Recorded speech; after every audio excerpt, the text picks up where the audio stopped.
This is Standing Watch. And now, Evangelist Norbert Link.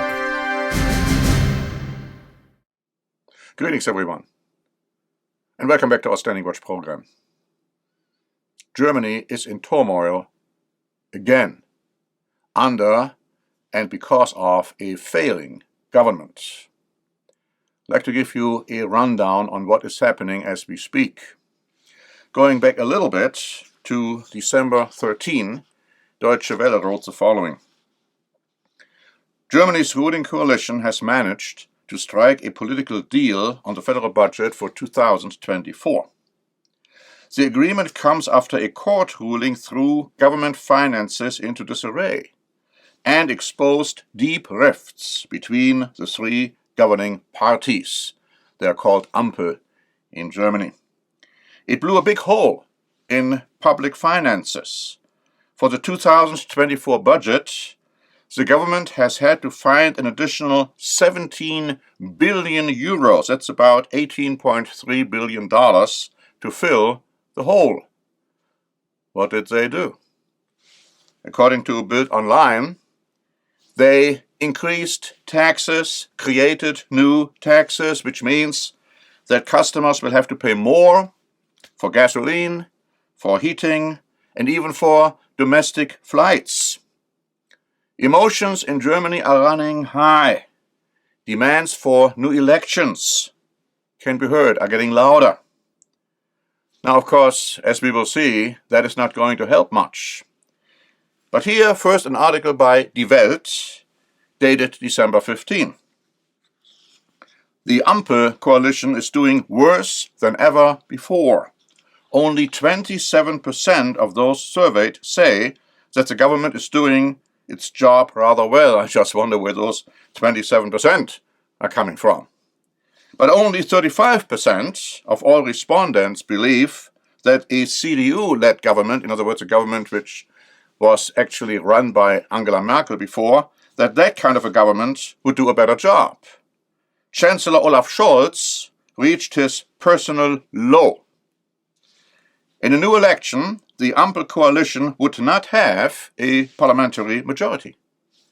Of the politically realistic alliances, a coalition between the CDU, Merkel's party, and the SPD, Scholz's party, or the CDU and the Greens would currently be strong enough, but that would be disastrous, catastrophic in any event.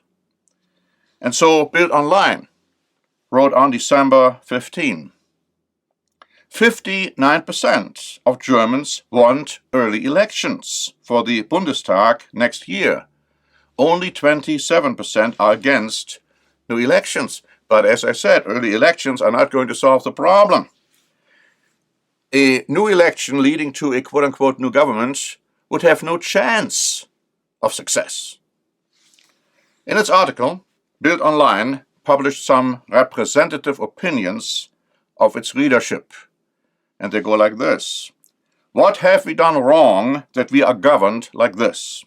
Or, when will you, Scholz, finally resign? You have caused enough chaos. Germany has never been governed so badly. And quite frankly, we would agree with that assessment. We said from the outset that this coalition of diverse parties, the SPD, the FDP, and the Green, they would not be successful. We even wondered from the outset how long they could and would stay in power. Focus Online, another German magazine, also published representative opinions of its readership on December 15. Germany is turning away from its government, and the government is turning away from its people. Another one. This as an insolence beyond compare. Another one. It was already clear to me before that tax increases were coming. Another one. I am just angry with this government. Another one. How about if you, Mr. Scholz, Mr. Habeck, and Mr. Lindner, the three leaders of the coalition parties, live the life of a normal worker for a month? Maybe you would realize what your laws mean to us. I am 50 years old and I am getting tired of seeing my hard-earned money not being used for my own people. All problems are blamed on the war, but many problems were created by your government, this reader said. When I read that, I thought we were talking about the Biden administration.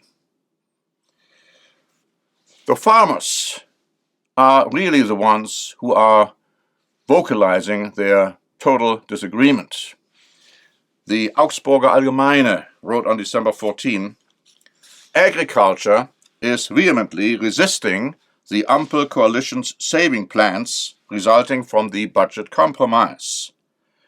The president of the Bavarian Farmers Association, Günther Felsner, told our editorial team, we farmers are supposed to be the victims because the federal government is unable to create a functioning budget. Felsner describes the consequences from the association's perspective as follows.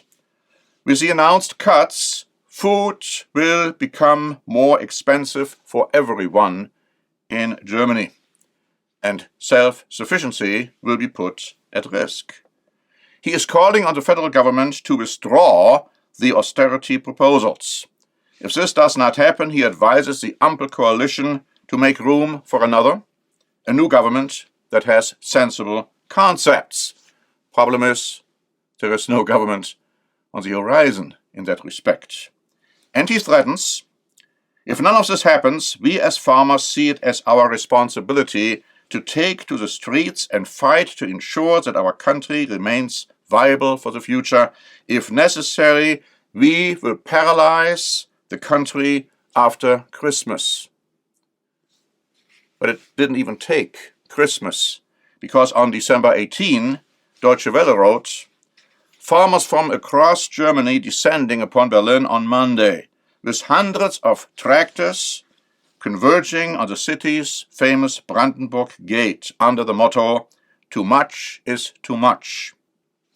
Farmers are angry about the federal government's decision to scrap diesel fuel subsidies, as well as the negation of tax breaks for the purchase of agricultural and forestry machinery. According to the German Farmers Association, those changes would cost farmers up to 1 billion euros, which is $1.1 billion. Farmers are now seeking to send a first clear signal to Berlin's three-party governing coalition that it needs to drop the planned cuts. Now, these are not good developments, and you might have already expected where I'm going, because the calls for a new leadership, a new Führer, are getting louder and more demanding. Focus wrote on December 18, Germany needs a leadership figure. And then they said this, in democracies, trust is the greatest asset. After 2 years of Ampel, the government coalition, there isn't much left of it. This is because Chancellor Olaf Scholz and his government ignore the needs of the people. Due to the budget hammer, the government has not only lost billions of euros, but it has also continued to lose more of its reputation and trust.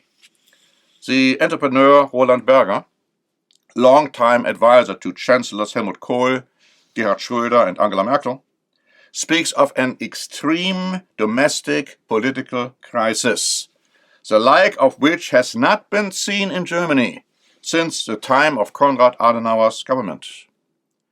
A new Adenauer, a chancellor who moves forward courageously and organizes government policy in order to finally restore the country's competitiveness and thus secure the prosperity of billions of people, this leading figure is urgently needed. But Olaf Scholz does not show any of that. On the contrary, Scholz clearly doesn't see reality, as it is on many topics. At the same time, he is also unable to show Germany a vision of how the greatest crisis situation in post-war history can be overcome. It is to be feared that Germany will continue to be among the worst performers in Europe in terms of the economy.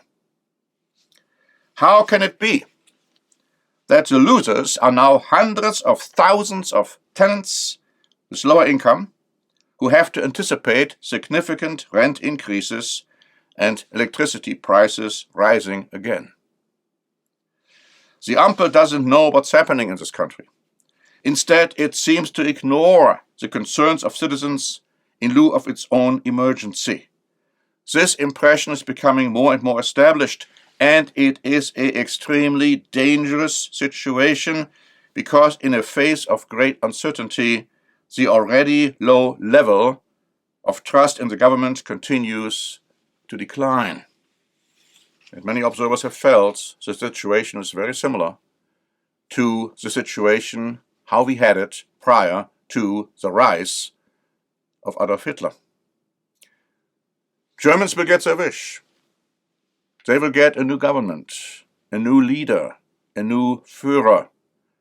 But the situation will turn from bad to worse. We have prepared a free booklet, The Rise and Fall of Germany and Europe. You should ask for a free copy, especially in light of what we have been discussing today. So thank you very much for listening. This is Norbert Link for the Standing Watch program.